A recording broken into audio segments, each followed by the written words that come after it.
আমি স্কুলে ইউনিফর্ম পরেছি, আর ইউনিফর্মের উপরে কি পরবো না পরবো সেটাও আমার ব্যক্তিগত ব্যাপার।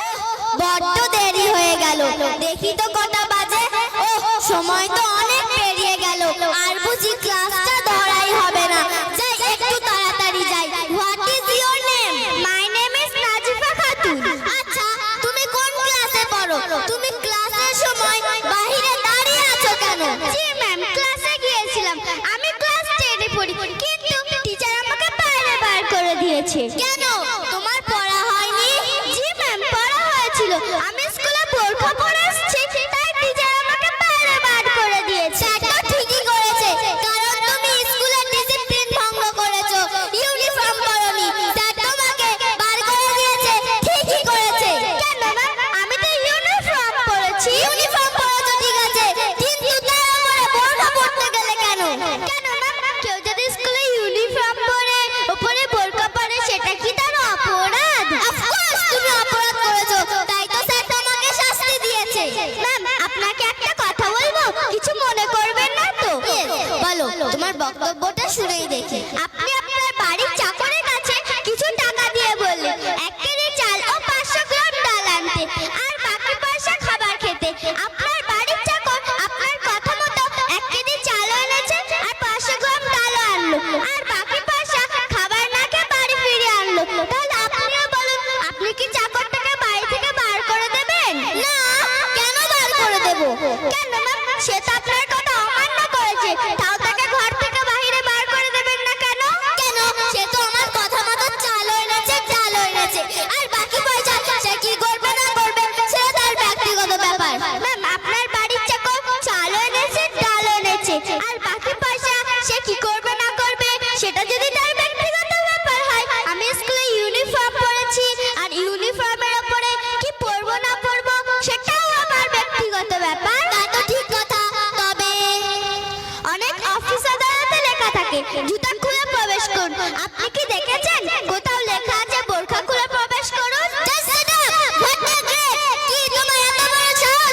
সামান্য একটা ছাত্রী হয়ে ম্যামকে জ্ঞান দিতে আসছো? Ma'am, as is the evil, so is the remedy. আপনিও যেমন বুনো ওল, আমিও তেমন বাঘা তেঁতুল। অন্যায়ের প্রতিবাদ করার অধিকার সবার আছে। স্কুলের নিয়মের মধ্যে জুতার কথা বলা নেই, বোরখার কথাও বলা নেই। জুতা পরে আসলে আপনারা কিছু বলেন না, আর বোরখা পরে আসলে আপনারা পাগল কুকুরের মতো ঘেউ ঘেউ করে ওঠেন কেন?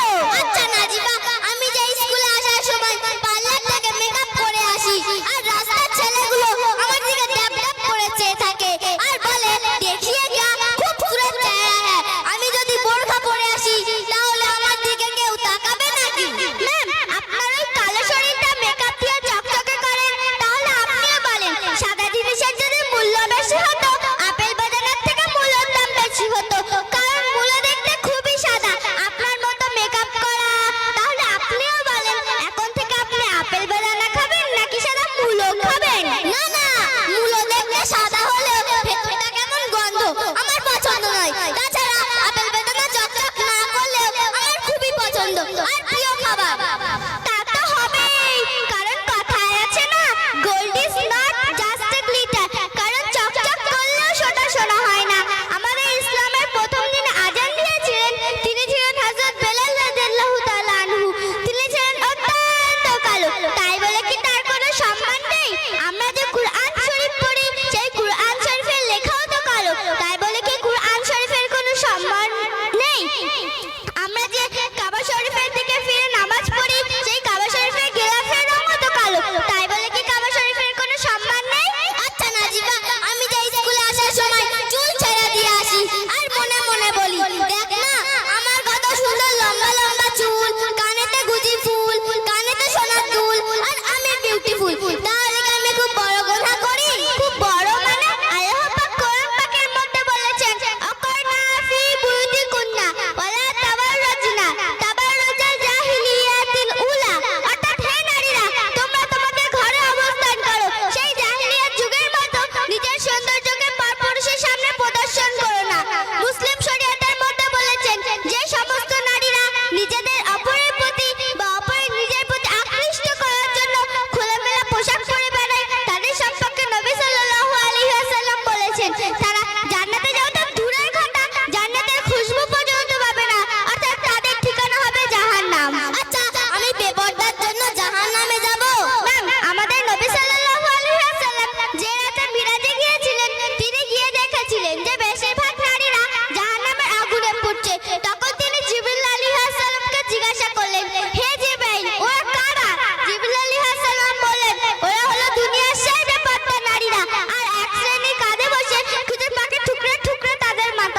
জিবরাইল আলাইহিস সালাম বললেন, ওরা হলো দুনিয়ার সেই বেপরদা নারীরা যাদের মধ্যে কাপড় পর্যন্ত জুটতো না।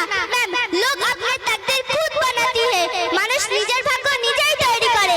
আপনি যাতে লেখাপড়া শিখে ডিগ্রি অর্জন করছেন, আপনার আখলাক চরিত্র যদি বেঈমান বেদিনের মতো হয়ে থাকে, তাহলে আপনার ঠিকানা জাহান্নাম ছাড়া কি হতে পারে বলুন? আচ্ছা, আমি আজ থেকে বোরখাও পরবো, নামাজও পড়বো ইনশাআল্লাহ। আচ্ছা, তুমি এত সুন্দর শিক্ষা কোথা থেকে অর্জন করেছো? ইসলামিক মডেল মাদ্রাসা থেকে শিখেছি।